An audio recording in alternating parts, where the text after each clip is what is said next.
우리 말씀을 나누겠습니다. 에베소서 4장 7절에서 12절까지 말씀입니다. 우리 각 사람에게 그리스도의 선물의 분량대로 은혜를 주셨나니 그러므로 이르기를 그가 위로 올라가실 때에 사로잡힌 자를 사로잡고 사람들에게 선물을 주셨다 하였도다. 올라가셨다 하였은즉 땅 아랫곳으로 내리셨던 것이 아니면 무엇이냐.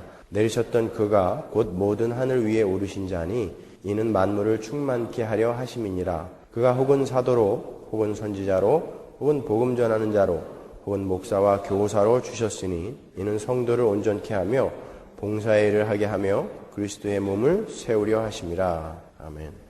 앞으로 나오는 내용들은 여러분이 한 번 이상 다 들었던 그런 내용이에요. 제가 3장까지 공부하면서 교리 부분 다루면서 그 4장 이후의 부분도 거의 한두 번씩 다 다뤘어요. 그래서 여러분들이 생소할 것이 전혀 없는 그런 내용들입니다.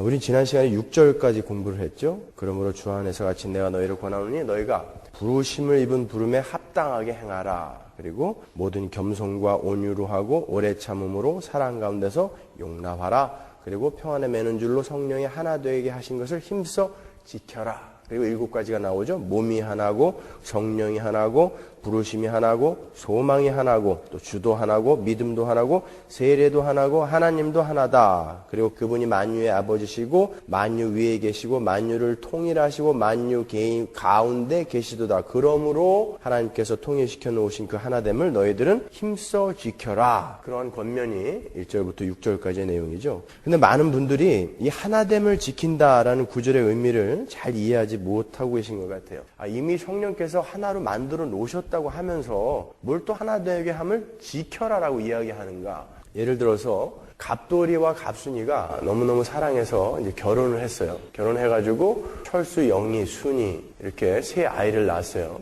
이 다섯은 한 가족이죠. 근데 이제 살다 보니까 서로 실증도 나고 미워졌어요. 그래서 싸움도 잦아지고 길어지고 그러면서 둘이 이혼은 아니지만 하여튼 헤어졌어요. 그리고 아이들도 각자 딴 집에다 이렇게 다 맡겼어요. 그들은 한 가족이에요. 아직까지. 그죠? 여러분이 만약에 그 갑돌이의 아버지라고 한번 생각해 보세요. 여러분이 그 갑돌이 보고 아무리 너희들이 이렇게 서로 미워하고 싸우고 헤어져 있어도 너희는 한 가족이야. 그러니까 그렇게 계속 헤어져 있어라. 그러시겠습니까? 아니죠. 너희들이 한 가족이라는 것을 내 눈에 보여다오. 그게 내 기쁨이다. 너희가 함께 모여서 행복하게 서로를 사랑해주는 한 가족의 삶을 내게 보여다오. 그게 아비의 마음이죠. 만약에 그 아버지한테 우리는 이렇게 싸우고 헤어져 있지만 마음으로는 한 가족이라는 것을 알고 있어요. 그러니까 그냥 이렇게 살게 놔두세요. 만약에 그 아버지한테 그렇게 이야기한다면은 그 아버지가 그걸 납득하겠습니까? 하나님께서 우리에게 그걸 요구하는 거예요.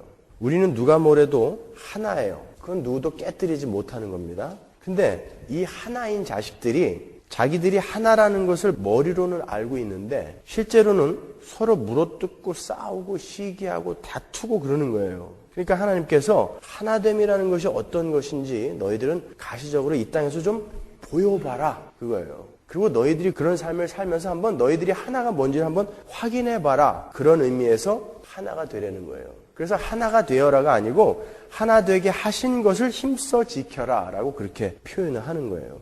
그리고는 오늘 본문이 이렇게 이어지는 겁니다. 한글 개역 성경에는 나와 있지 않지만 원래 원문에는 이 7절 서두에 접속사 the라는 말이 있어요. 그 the는 but, 그러나예요. 그러니까 하나 되게 하신 것을 힘써 지켜라. 그러나 하나님께서는 교회들에게 각기 다른 선물을 주셨다. 이제 이렇게 이어지는 거죠. 그러니까 교회의 하나됨이라는 것은 지난번에 우리가 공부했지만 조직적이며 획일적인 그런 하나됨이 아니다라는 것이죠. 하나 되게 함을 힘써 지켜라라고 이 연합, 유니티에 대해서 이야기를 하다가 그러나 하면서 다양성에 대한 것을 이야기한단 말이에요. 그러니까 교회의 통일이라는 것은 다양성 속에서 이루어지는 하나됨이라는 것을 강조하는 거예요. 다음 주까지 여러분이 들으시면 그 말이 무슨 뜻인지 아실 거예요. 그러니까 교회의 하나됨은요, 유니포미티가 아니라 유니티라는 거예요. 일률적이라는 게 아니에요. 여러분 각자가 전부 일률적인 것이 되어야 된다는 게 아니에요. 그러니까 어떤 사람들이 왜 당신은 나의 신앙과 달라라고 이야기하는 건 틀린 거라는 거죠. 왜 나만큼 못해? 이런 이야기는 할 수가 없는 거예요. 교회 안에는 다양성이 있는 거예요. 사도 바울은 이제 7절부터 교회의 연합에서 교회의 이제 다양성으로 시선을 돌리는 거예요. 이 다양성이 어떻게 연합으로 이어지는가, 이것을 알면 이 연합, 이 통일이 그 의미가 더 강조가 되거든요. 그리고 그러나 다음에 바로 나오는 단어가 뭐냐면은 우리 각 사람이라는 단어예요. 6절까지 계속해서 연합, 통일에 대해서 이야기했어요. 하나다, 너희는 한 몸이다 그랬단 말이에요. 그래놓고는 7절에서 그러나 너희 각 사람이라는 전혀 다른 의미의 단어를 갖다가 쓴단 말이에요. 이 다양성 속에서의 하나, 이것이 교회의 하나됨이에요. 조금 제가 쉽게 설명해 드리면 우리는 모두 그리스도 안에서 하나다라는 그 의미가 뭐냐면 우리는 구원의 문제에 있어서 그리고 하나님의 자녀로서는 모두 하나예요. 그건 다 하나죠. 그죠?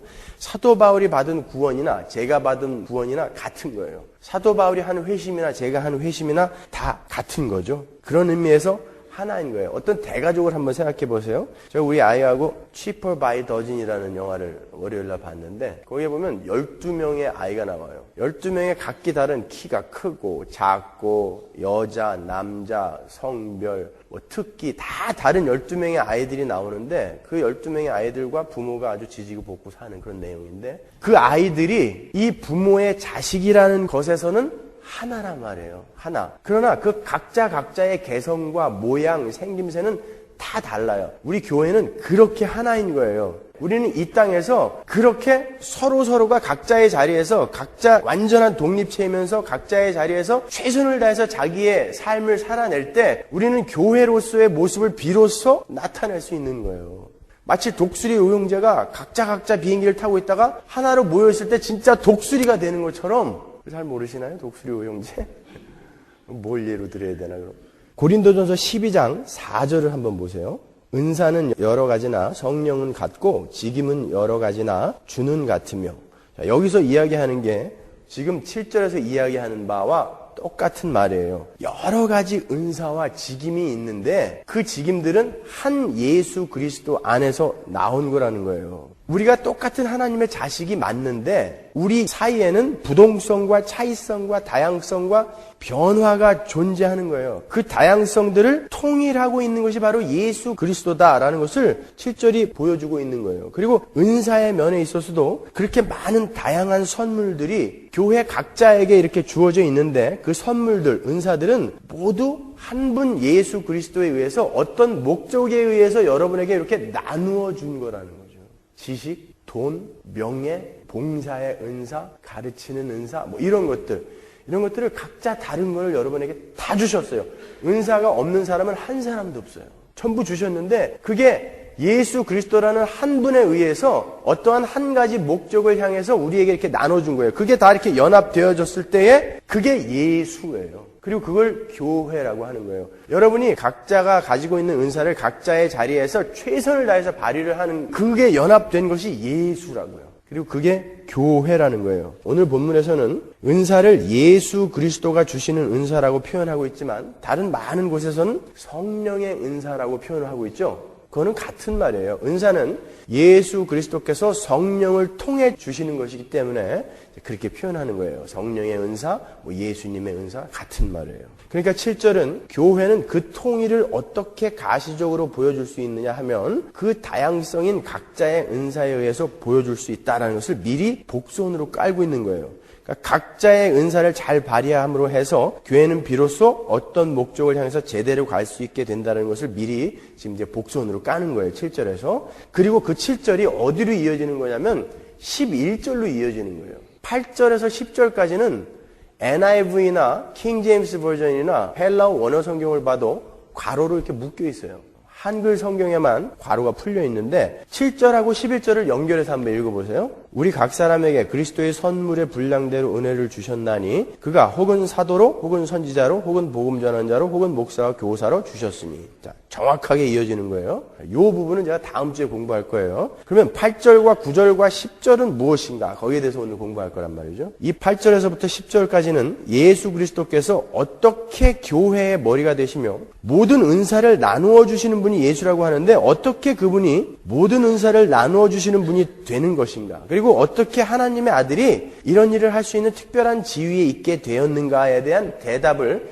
거기에 괄호해서 이렇게 설명해 주고 가는 거예요. 사도 바울은 틈만 나면 그 예수라는 이름을 못 불러서 안달이에요. 틈만 나면 예수 그리스도를 계속 갖다 넣고 있어요. 그러니까 문장의 파격을 행하면서 우리가 3장까지 공부하면서도 봤죠. 사도 바울은 문장의 파격을 갖고 오면서 계속해서 예수를 거기다가 설명한다고요. 8절을 한번 보세요. 그러므로 이르기를 그가 위로 올라가실 때에 사로잡힌 자를 사로잡고 사람들에게 선물을 주셨다 하였도다. 그러므로 이르기를로 시작을 하고 있어요. 이 말은 성경에 이미 기록되어 있기를 이라는 뜻이에요. 그러면서 시편 68편을 인용한다고요. 성경에 이미 기록되어 있기를 하면서 시편 68편을 인용하는 거예요. 그러니까 사도 바울이 여기에서 그 구약을 인용해서 시편 68편을 인용하면서 말하고자 하는 것은 예수 그리스도께서 우리 그리스도인들에게 나누어 주신 그 은혜, 은사에 관한 것은 하나님의 즉흥적인 작품이 아니라 하나님께서 이미 오래전에 계획하신 것이라는 것을 보여주는 거예요. 그리고 이미 1000년 전에 시편 기자에게도 계시해 놓으신 거다라는 것을 주지시키려고 일부러 시편을 갖다가 이제 쓰는 거죠. 그러니까 세대주의자들의 주장이 얼마나 말도 안 되는 주장이에요. 그들은 인류의 역사를 7세대로 나누죠. 단순히 역사를 세대로 나누었다라는 것이 잘못되었다는 게 아니에요.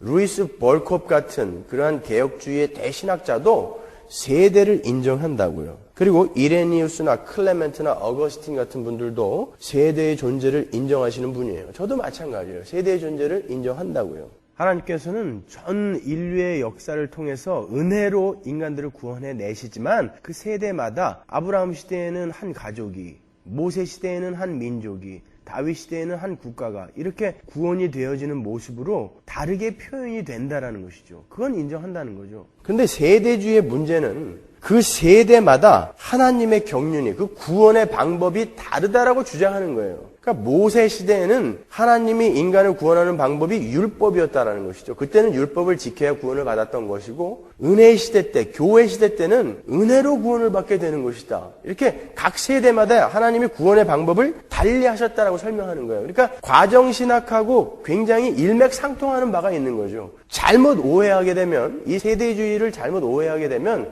하나님은 이걸 해봤다가 안 돼가지고 좀 더 나은 방법을 택했다가 안 돼가지고 좀 더 나은 방법을 택했다가 뭐 이렇게 생각할 수 있다는 말이에요. 그래서 저는 세대주의를 이단이라고 이야기한다고요. 존 메가더 목사님이나 존 파이퍼 목사님은 어떻게 된 거냐? 그분들은 프로그레시브 세대주의자들이에요. 디스펜세이셔널리즘. 그분들도 탈벗이나 달라스 신학교를 아주 그냥 강한 목소리로 비판한다고요. 그거는 잘못된 거다. 어떻게 세대마다 구원의 방법이 다르냐? 그건 아니다. 그분들은 진보적 세대주의예요. 그렇지만 이제 역사적 이스라엘, 그 이스라엘의 회복만 이야기하는 분들인데 아주 극단적인 세대주의자들은 복음을 왜곡할 수 있어요. 그래서 제가 이단이라고 잘못됐다는 거예요. 그거는요. 하나님의 구원은 전적인 은혜라고요. 창세기부터 계시록까지 그 은혜 이외에 다른 것이 계시된 적이 한 번도 없어요. 여러분이 잘 읽어보시면은 그거는 정말 얼토당토한 주장들이라고요. 자, 세대주의자들의 주장에 따르면 교회는 원래 하나님께서 계획하지 않았던 그런 무리인데 이스라엘이 예수 그리스도를 받아들이지 않고 죽여버렸기 때문에 하나님이 화가 나서 덤으로 구원한 존재들을 교회다라고 이야기하는 거라고요. 교회는 하나님 왕국이 다시 유대인들에게 전파될 때까지의 임시 방편으로 보는 거예요. 그건 아니죠. 오늘 본문 8절, 9절, 10절만 잘 보더라도 그 세대주의자들의 주장은 터무니없는 것이라는 것을 우리가 입증할 수가 있어요. 시편 68편은 다윗의 시예요. 다윗이 하나님께서 그에게 안겨주신 큰 승리를 찬양하는 그런 시입니다. 다윗은 시편 68편에서 그 승리는 하나님의 승리라고 찬양을 하면서 과거에 이스라엘이 애굽에서 나와서 홍해를 건넌 사건과 바로와 그의 군대가 멸망한 것과 이스라엘을 가나안에 넣으신 사건을 모두 하나님의 승리라고 찬양을 해요. 말하자면 하나님의 백성들이 공경에 처해 있었는데 하나님께서 내려오셔서 그들을 구원하시고 다시 하늘로 올라가셨다. 이걸 그리고 있다고요. 시편 68편이. 사도 바울은 이 시편 68편을 그대로 인용해서 그것을 모두 예수 그리스도에게 돌리고 있는 거예요. 바울은 여기서 예수 그리스도가 바로 다윗이 기록하고 있는 여호와 하나님이라는 것을 분명히 밝히고 있는 거예요. 수많은 이단들, 아리우스파나 유니테리안 요즘도 있죠. 유니테리안 교회는. 그런 유니테리안 같은 사람들이 예수님의 하나님 되심을 부정했죠. 예수님은 하나님의 창조물에 불과하다는 주장이에요. 아니에요. 우리가 오늘 본문에서 보듯이 우리 주님은 여호와 하나님이세요. 우리는 이런 구절들을 보면서 구약의 그 모든 사건들이 전부 예수 그리스도의 구원 사역을 예표하고 있었다는 것을 다시 한번 확인할 수 있어요. 분명 시편 68편 기자인 다윗은 어떤 지역적인 지역에서 일어난 사건, 역사적 사실들을 상기하면서 당시의 사건들을 기록하고 있는 거예요. 그러나 성경은 누가 기록한 거예요? 성령이 기록하신 거예요. 성령의 감동을 받아서 사람들이 기록한 거지만 엄밀히 따지면 성령께서 기록하신 것이죠. 성령께서 예수 그리스도에 의해서 하나님의 백성들에게 주어질 구원의 사건을 창세기부터 계시록까지 당시에 그들의 문화라든지 그 당시에 그들이 겪었던 사건들이라든지 이런 것들을 이렇게 인용을 해가지고 그 구원 사건을 설명해 놓으신 거예요. 그러니까 모든 성경 기자들이 성령에 의해서 같은 성령에 의해서 감동을 받아서 예수 그리스도의 구원 사역을 그 자기가 겪었던 사건, 자기가 속해 있었던 문화, 관습 이런 것들을 인용을 해가지고 기록을 한 거죠. 이게 전부 예수 그리스도의 구원 사건을 기록을 한 거예요. 그러니까 성경 기자들은 성령의 감동으로 지역적 사건 안에서 하나님의 아들이 오실 것과 그가 오셔서 하실 일에 대한 표상을 본 거예요. 잘 보시면요. 바울이 인용한 시편 68편의 내용하고 오늘 에베소서 4장 8절 이하의 내용이 조금 달라요. 한번 잘 보세요. 68편 18절 보세요. 주께서 높은 곳으로 오르시며 사로잡은 자를 끌고 선물을 인간에게서 또는 패역자 중에서 받으시니 여호와 하나님이 저희와 함께 거하려 하심이로다. 오늘 본문 에베소서 4장 8절을 보세요. 그러므로 이르기를 그가 위로 올라가실 때에 사로잡힌 자를 사로잡고 사람들에게 선물을 주셨다 하였도다. 시편에서는 하나님께서 인간을 위해서 선물을 받으셨다라고 기록되어 있어요. 거기 개역성경의 번역이 조금 제가 보기에는 모자라요. 그 NIV에 보면 for man이라고 되어 있죠. Received gifts for man. 인간들을 위해서 선물을 받으셨다라고 원래 해석을 해야 맞아요. 에베소서에서는 예수님께서 선물을 주셨다라고 기록이 되어 있어요. 이게 달라요. 완전히 반대로 기록이 되어 있죠. 시편에서는 선물을 받으셨다. 근데 에베소서에서는 선물을 주셨다. 여기에 대해서 굉장히 많은 분량의 논문들이 나왔어요. 이게 왜 그런 것이냐. 사도 바울이 헷갈린 거다. 잘못 인용한 거다. 어떤 자들은 성경에는 오류가 있다. 이거 봐라. 그렇게까지 주장한 사람들이 있어요. 예수 그리스도께서 우리에게 은사를 선물을 주시는 것과 받으시는 것은 따로 떨어져서 생각할 것이 아니에요. 그것은 한 동작인 거예요. 여러분 사도행전 2장 33절로 가보세요. 하나님이 오른손으로 예수를 높이심에 그가 약속하신 성령을 아버지께 받아서 너희 보고 듣는 이것을 부어 주셨느니라. 시편 68편 18절이나 에베소서 4장 8절이나 전부 동일한 성령 하나님의 감동으로 한 가지 이야기를 하기 위해 기록된 말씀이어서 무슨 이야기예요? 교회에 오는 모든 선물들은 주 예수 그리스도로부터 온 것이며 그를 통하여 온 것이다라는 것을 이야기하는 거예요. 시편도 그렇고 에베소서도 그렇고. 그러니까 시편 68편에서는 아들에게 선물들을 주시는 분이 아버지다라는 것이 강조가 되어 있는 거고 에베소서 4장에서는 교회에게 선물을 주시는 분은 아들이시다라는 것을 강조한 거예요. 시편 68편에는 물론 여호와 하나님이라고 이렇게 다윗이 기록을 하고 있지만 그것은 예수 그리스도의 사역을 예표해 놓은 거란 말이에요. 그러니까 예수님이 무엇을 받으셨다라고 사도 바울이 그것을 이해하고 자기의 에베소서에서는 그걸 받으신 그분이 주셨다라고 표현을 한 거란 말이죠. 그러니까 8절을 다시 한번 정리를 해드리면 예수 그리스도께서는 인간들을 위해서 아버지 하나님께 그분의 순종으로 말미암아 주어지게 된 그 선물들을 받으셔서 교회에게 나누어 주신 것을 우리는 시편과 에베소서에서 동시에 이렇게 볼 수 있는 거예요. 발견해낼 수 있는 거예요. 그러니까 여러분이 성경을 전체적으로 많이 읽으시라는 거예요. 그렇지 않고 신약만, 구약만 이렇게 따로따로 읽으시다 보면은 여러분이 이해가 안 가는 부분이 참 많아요. 그러니까 전체적으로 다독을 하시란 말이에요. 솔직히 여러분 여태까지 성경 창세기부터 계시록까지 한 번도 안 읽어본 사람 그 자랑이라고 손을 들고 있어요. 그거 안 되는 거예요. 예수를 믿으면서 창세기부터 계시록까지 성경을 아직도 한 번도 안 읽어봤다는 게 말이 돼요. 여러분 마음 먹고 딱 읽으면 일주일이면 한 번 읽을 수 있어요. 근데 1년 동안 한 번도 못 읽으신다는 건 그건 성의가 없는 거예요. 그건요. 내가 하나님의 비밀이 전혀 궁금하지 않다는 거예요. 그거는. 자, 다시 한번 8절을 다시 정리해 드릴게요. 예수 그리스도께서는 인간들을 위해서 아버지 하나님께 그분의 순종으로 말미암아 주어진 선물들을 받으셔서 교회에 나누어 주셨다라는 거죠. 그 과정에서 마귀의 세력은 사로잡혀서 질질 끌려오게 된 거죠. 거기서 그래서 8절에서 사로잡힌 자를 사로잡고는 마귀의 세력이에요.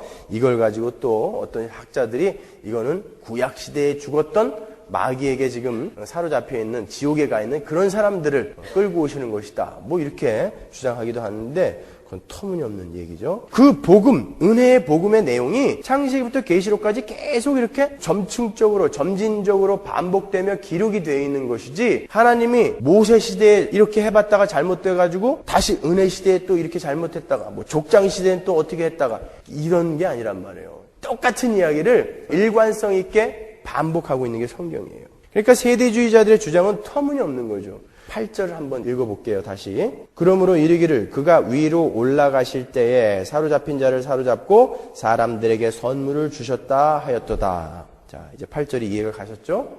9절로 넘어가겠습니다. 올라가셨다 하였은즉 땅 아래 곳으로 내리셨던 것이 아니면 무엇이냐. 자, 여기도 한글 개역 성경에는 빠져 있지만 9절은 토대 그런데로 시작이 된다고요. 그런데 바울은 다윗의 시편을 인용하면서 다윗이 여호와 하나님이 올라가셨다라고 시편 68편에서 기록하고 있는데 하나님이 올라가셨다라고 그렇게 다윗이 기록한 것은 하나님이 내려오셨었다라는 말이 아니냐 이렇게 이야기하는 거예요. 지금 이렇게 수학적인 질문을 던지면서 다윗이 말한 그 하나님이 예수 그리스도였음을 넌지시 여기서 한번 또 강조해 주는 거죠. 여기서 땅 아래 곳에 대한 해석이 아주 분분해요. 많은 사람들이 땅 아래 곳은 지옥을 말하는 것이다라고 주장을 해요. 여기서 쓰인 게스, 이 게스가 땅이라는 단어의 소유격이기 때문에 땅의 아래 곳은 땅보다 더 아래인 지옥을 이야기하는 것이다. 이렇게 많은 학자들이 그렇게 보더라고요. 이 구절에 대한 특별한 해석을 기초로 해서 오늘날 많은 교회에서 암송하고 있는 사도신경에 He descended into hell이라는 말이 들어간 거예요. 그분이 지옥에 내려가셨어. 우리 한글 사도신경에는 빠져 있죠. 그러나 영어 사도신경에는 이게 들어가 있다고요. He descended into hell이라는 말이. 이 부분과 함께 우리를 혼란스럽게 만드는 구절이 지난번에 우리가 한번 공부한 베드로전서 3장이에요. 그죠? 한번 볼까요? 베드로전서 3장 18절. 그리스도께서도 한 번 죄를 위하여 죽으사 의인으로서 불의한 자를 대신하셨으니 이는 우리를 하나님 앞으로 인도하려 하심이라. 육체로는 죽임을 당하시고 영으로는 살리심을 받으셨으니 저가 또한 영으로 옥에 있는 영들에게 전파하시니라. 그들은 전에 노아의 날 방주 예비할 동안 하나님이 오래 참고 기다리실 때에 순종치 아니하던 자들이라. 방주에서 물로 말미암아 구원을 얻은 자가 몇 명뿐이니 겨우 8명이라. 이 구절을 가지고 예수님께서 십자가에서 죽으시고 그리고 부활하시기 전에 지옥에 내려가서 죽은 자들에게 복음을 전했다라고 주장하는 사람들이 많이 있단 말이죠. 이 구절들은 제가 전에 한번 설명해 드렸으니까 자세하게 다루진 않겠습니다. 여기서 예수 그리스도께서 옥에 있는 영들에게 전파하셨다라는 것은 지옥에 있는 영들에게 또 한 번의 기회가 주어진다라는 이야기가 아니에요. 20절을 보시면 옥에 있는 영들이 어떻게 묘사가 되어 있냐면 그 옥에 있는 영들은 누구냐? 전에 노아의 날 방주 예비할 동안 하나님이 오래 참고 기다리실 때에 순종치 않던 자들 이렇게 나오죠. 자, 백보 양보해서 예수님께서 지옥에 내려가셔서 복음을 전하셨다고 가정을 해보자고요. 근데 그 지옥에는 노아의 방주 때에 방주에 안 들어간 사람들만 들어가 있어요? 아니면 각 시대마다 아니면 지역마다 지옥에는 방이 따로따로 이렇게 마련이 되어 있나요? 소돔과 고모라에 있던 인간들, 노아의 방주 때에 있던 인간들, 방배동에 있던 인간들 뭐 이렇게. 그건 아니겠죠. 그럼 뭐예요 도대체? 바로 다음 장, 이 베드로전서 3장 18절에서 20절까지 이 구절 바로 다음 장에 무슨 이야기가 써 있는지 한번 우리가 보면 대충 보면 이게 무슨 이야기인지 금방 알 수 있어요. 베드로전서 4장 5절 보세요. 저희가 산 자와 죽은 자 심판하기를 예비하신 자에게 직고하리라. 이를 위하여 죽은 자들에게도 복음이 전파되었으니 여기서 죽은 자들에게도 복음이 전파되었다 이 말은 예수 그리스도의 복음을 듣고 예수님이 재림하시기 전에 죽은 사람들을 이야기하는 거지 죽어 있는 사람들에게 누가 가서 복음을 전했는데 그 복음을 받은 사람들이 이 사람들이 아니란 말이에요. 이는 육체로는 사람처럼 심판을 받으나 영으로는 하나님처럼 살게 하려 함이니라. 만물의 마지막이 가까웠으니 그러므로 너희는 정신을 차리고 근신하여 기도하라. 하나님 집에서 심판을 시작할 때가 되었나니, 자, 이 부분에 대해서도 제가 나중에 한번 자세히 설명해 드릴게요. 하나님의 집에서 심판을 시작한다는 게 무슨 뜻인지. 만일 우리에게 먼저 하면 하나님의 복음을 순종치 아니하는 자들의 그 마지막이 어떠하며, 심판에 대해서 이야기하고 있어요. 4장은 전체가 다 최후의 심판. 인류의 역사에는 오직 두 차례의 큰 심판이 있어요. 하나가 뭐냐면 노아의 홍수 심판이고, 하나가 예수 그리스도께서 다시 오실 때 있게 될 최후의 심판이에요. 베드로 사도는 지금 첫 번째 대심판 전에 살았던 사람들과 이 두 번째 대심판 전에 살고 있는 사람들과 어떤 같은 점이 있다는 것을 지적하고 있는 거예요. 예수 그리스도께서는 노아의 때에도 성령으로 노아의 입을 빌어서 회개해라 천국이 가까웠다라고 전파하셨다라는 거예요. 지금은 성령을 보내셔서 지금도 역시 마찬가지로 이 성도들의 삶과 입으로 복음을 지금도 전파하고 있다라는 것이죠. 근데 노아의 시대 때는 그때 이 세상 권세 잡은 마귀의 옥에 갇혀있던 그런 많은 자들이 그 복음을 듣지 않고 그냥 모두 물에 빠져 죽어버렸단 말이죠. 너희들은 그걸 교훈 삼아서 빨리 그 심판에 대비해라. 이 이야기를 하는 게 베드로전서 3장 18절부터 20절까지 이야기라고요. 그러니까 예수님께서 옥에 있는 영들에게 전파했다라는 그런 말은 문자적으로 그렇게 해석해서는 안 되는 거예요. 예수님께서 분명히 십자가에서 테텔레스타이, 다 이루었다 그러셨잖아요. 다 이루었다 그래놓고 죽었는데 생각해보니까 아니다, 조금 남았다. 그 지옥으로 내려가신 거예요. 거기서 다 이루셨다니까요. 테텔레스타이. 근데 뭘 지옥에 또 내려가요. 예수님은 지옥에 내려가실 일도 없고 내려가신 일도 없어요. 자, 여기 오늘 본문에 땅의 아래 곳, 거기에 쓰인 그 소유격은 동격적 소유격, 정의적 소유격이라는 거예요. 그러니까 땅, 곳, 아래, 이렇게 번역하는 게 적절한 번역이죠. 그러니까 존 켈빈이나 찰스 하치, 핸드릭슨, 마틴 로이드 존스 이런 목사님들이 아주 정확하게 잘 보신 거예요. 그러니까 땅 아래 곳은 9절에 그 모든 하늘 위라는 단어가 있죠. 9절에 보면 그 단어와 대조해서 이 모든 하늘 위가 하늘을 강조하는 거거든요. 모든 하늘의 위가 어디 있어요? 하늘은 그냥 하늘이지. 하늘을 강조하는 단어를 그렇게 쓴 것처럼 땅 아래, 이 땅을 강조하는 단어예요. 그건 문학적인 기교로 쓴 거지 그걸 지옥을 이야기하는 게 아닌 것입니다, 여러분. 그러니까 땅 아래라는 것은 상징적으로 보면 하나님인 예수 그리스도의 성육신, 인카네이션과 십자가의 고통을 상징적으로 말하는 거예요. 그 성육신에 대해서 우리가 조금만 한번 보자고요. 이 성육신에 대해서도 뭐 몇 번 우리가 같이 공부했으니까 이것도 간단하게만 살펴보고 넘어갈게요. 예수님은 우리 대신, 우리를 대표해서 죽으셨어요. 맞습니까? 예수님은 우리 대신, 우리를 대표해서 죽으셨어요. 우리는 죄를 지었어요. 타락했습니다. 날 때부터 모태에서 죄인으로 태어난다고요. 하나님 앞에서 우리가 어떤 죄를 지어도 그것은 영원이신 하나님 앞에서 전부 죽을 죄죠. 그래서 우리는 다 죽어야 돼요. 근데 하나님께서 어떤 자격 있는 존재가 우리를 대신해서 그 벌을 대신 받으면 우리를 살려주시기로 했다고요. 근데 그 존재는 자격이 있어야 돼요.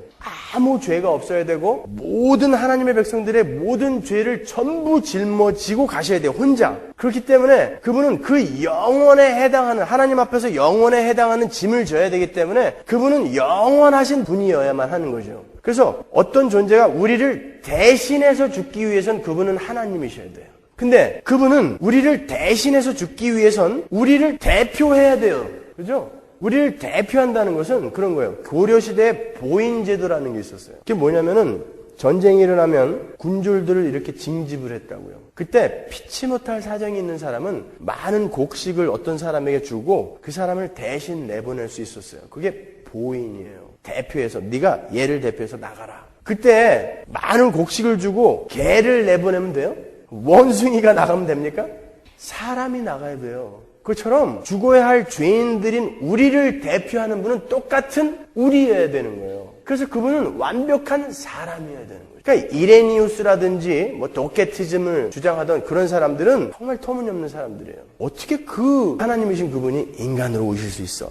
그건 그냥 사람으로 보였던 것뿐이지 인간으로 오신 건 아니야. 아니에요. 완전한 인간이셨으면서 완전한 하나님이세요. 이거는 우리의 철학적 사유의 한계를 넘어선 그런 개념이기 때문에 우리가 완벽하게 이해를 할 수도 없고 설명도 할 수 없지만 우리는 그냥 믿는 거예요. 그거 믿으시죠, 여러분? 예. 그분은 완전한 하나님이셨고 완전한 인간이셨어요. 요한복음 1장 14절 보세요. 말씀이 육신이 되어 우리 가운데 거하심에 우리가 그 영광을 보니 아버지의 독생자의 영광이요 은혜와 진리가 충만하더라. 이 한 절 안에 성경 전체 내용이 다 들어가 있는 거예요. 요한복음은 3장 16절밖에 없는 줄 아시죠? 전부. 하나님께서 육신이 되셨어요. 그런데 거기에 쓰인 단어 되어 에겐네토가 부정과거 시제예요. 부정과거는 뭐라고 그랬어요? 과거에 한번 일어난 일이 미래에도 계속 영향을 미치는 거예요. 그러니까 그분이 예수님이 육신이 되셨다라는 것은 앞으로 계속 그 육신을 입으시기로 결정하셨다는 거예요.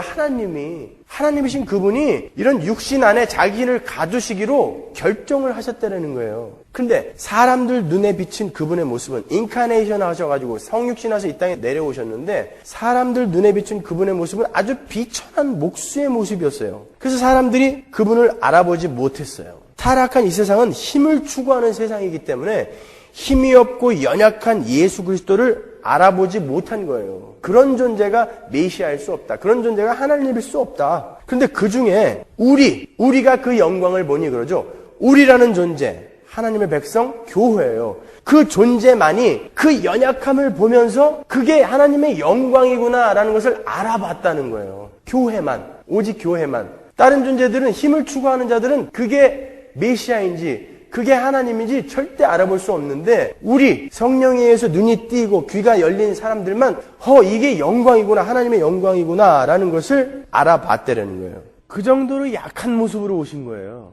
그렇게 연약한 순 같은 예수님은 바리새인들과 서기관들과 사두개인들 그리고 율법사들에게 미움을 받으셨고 무고하게 고발을 당하셨고 결국에는 죽임을 당했죠.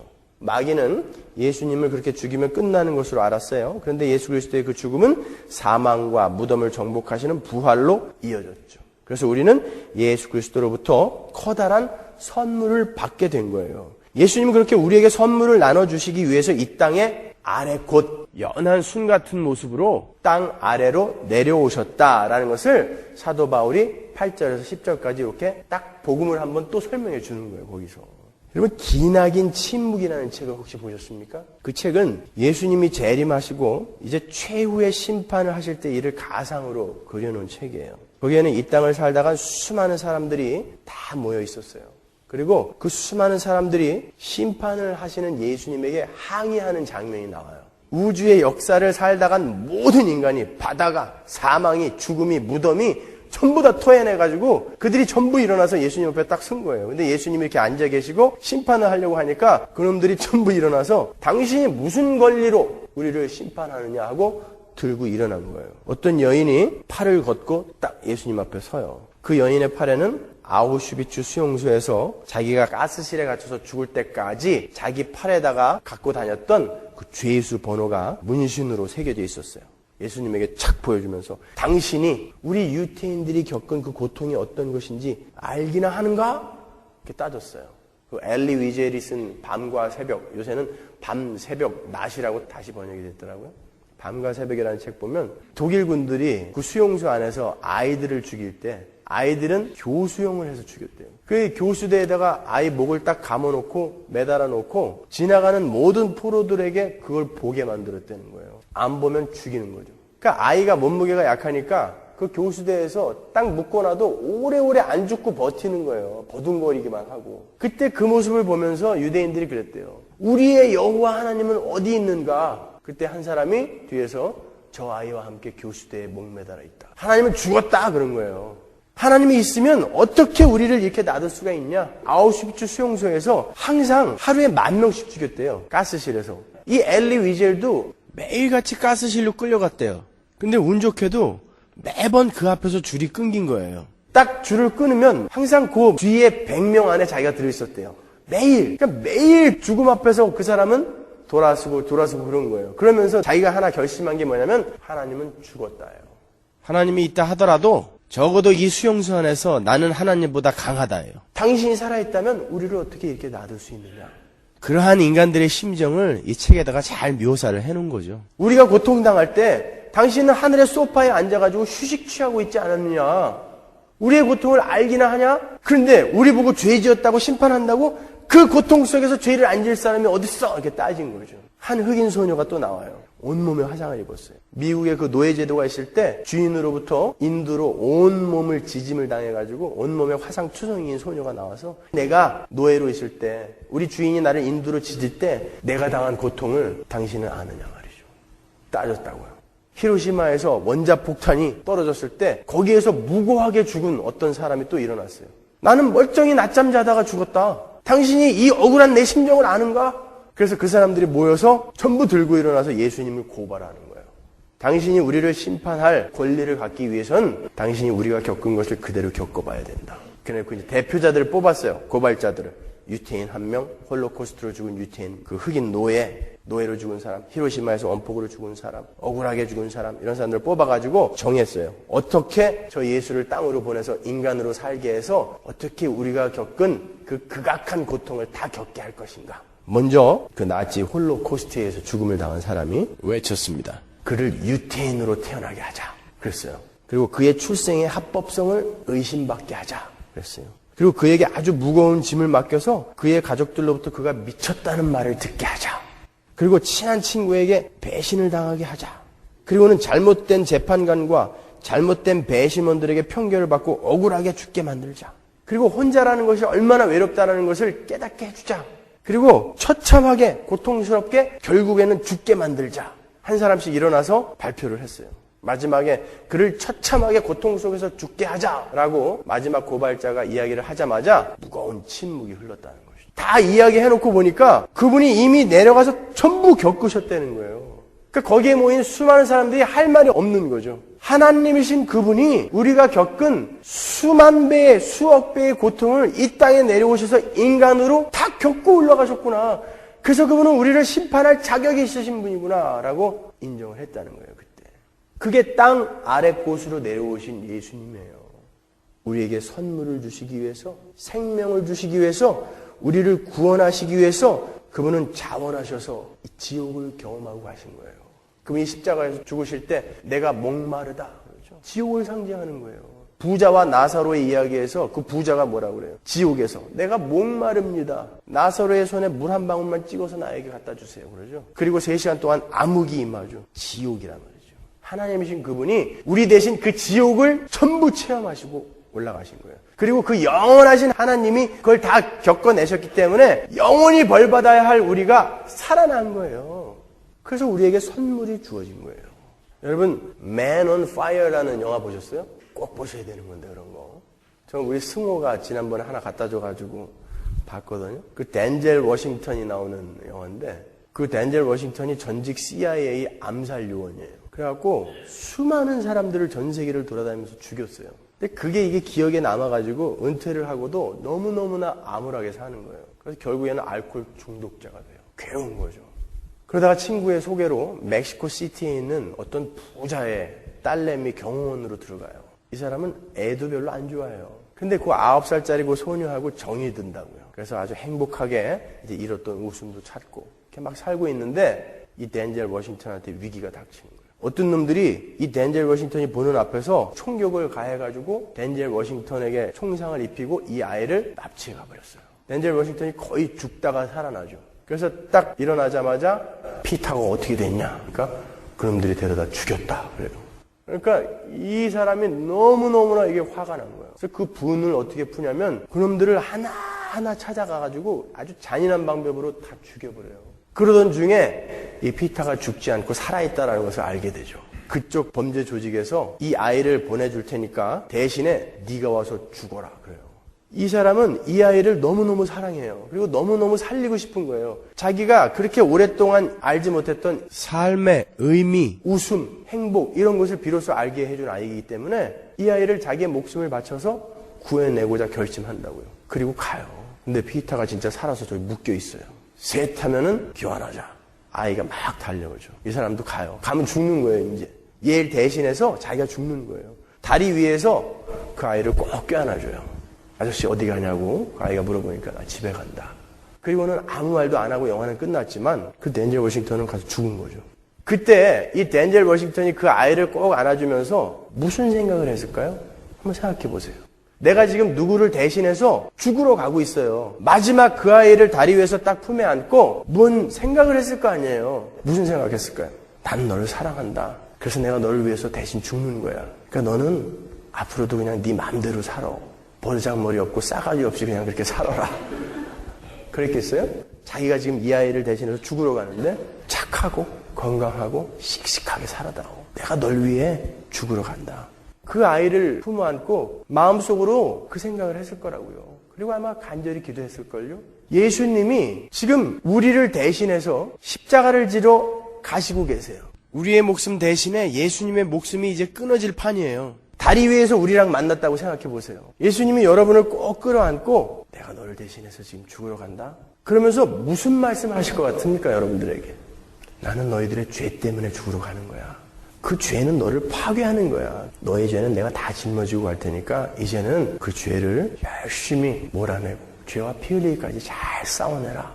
그러고 가시지 않았겠어요, 예수님이요? 실제로 여러분에게, 우리에게 주님은 그걸 요구하고 계시는 거예요. 왜 우리를 대신해서 죽으셨어요? 왜 우리를 대신해 땅 아래 곳으로 내려오셨죠, 그분이? 이제는 죄와 상관없는 자로 만드시려고 내려오고 오신 거 아니에요.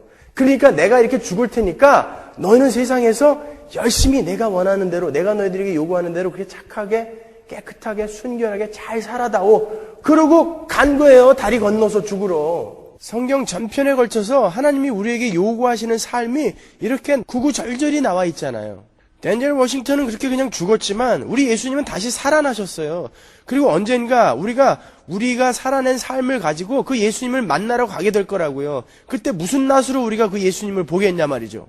예수님께서 우리가 들고 간 삶을 보시고 내가 그때 십자가를 지고 갈 때 너를 끌어안고 다리 위에서 한 말, 너는 그 말을 듣지 못했니? 이렇게 물어보시면 어떡할 거예요? 성경에 이렇게 명확하게 우리에게 하신 말씀이 기록이 되어 있는데. 그런데 그 죽음을 진짜 우리가 안다는 그리스도인들이, 그 십자가가 뭔지를 안다는 사람들이 막 살 수 있어요?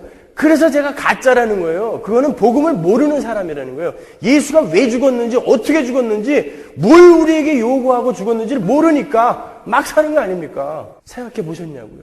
그 예수님이 우리에게 왜 무엇을 주시려고 다리를 건너 죽음의 사지 현장으로 가셨냐 말이에요. 우리는 한시도 우리 마음대로 허투루 살아서는 안 되는 거예요. 여러분, 그렇게 마음속에 죄에 대한 욕구, 탐욕, 정욕 이런 것들이 솟구쳐 올라올 때 분쟁, 시기, 질투, 험담, 미움 이런 것들이 올라올 때 그 다리 위에서 여러분을 끌어안고 죽으러 가시면서 마지막으로 여러분에게 부탁하시는 그 예수님의 모습을 좀 떠올려 보시란 말이에요. 왜 여기서는 그렇게 거룩하게 가면 쓰고 앉아있다가 나가면 딴 사람이 되냔 말이에요. 나가면 내가 직접 눈으로 본다니까요. 여기서 눈물 흘리고 손 들고 별짓 다 하다가 여기만 나가면 똑같아요. 이게 뭐가 그리스도이냐 이게. 그러니까 웃기지 말라는 거예요. 쇼하지 말라는 거예요. 저는요. 진짜 복음을 아는 사람이란 말이에요. 그게 천만에요. 여러분, 우리가 하나가 되었어요. 하나님이 하나로 만들어주셨고, 그리고 우리에게 엄청난 선물을 주시기 위해서 그분이 십자가를 지고 죽으셨어요. 땅 아래 곳으로 내려오셨어요. 그래서 우리에게 선물이 주어졌어요. 그것을 아는 우리가 어떻게 하나됨을 힘써 지키지 않을 수 있겠으며, 어떻게 우리의 죄와 힘써 싸우지 않을 수 있겠습니까? 이게 안 된다면 처음부터 다시 시작하세요. 복음이 뭔지, 예수가 누군지 처음부터 다시 공부하세요. 기도하겠습니다.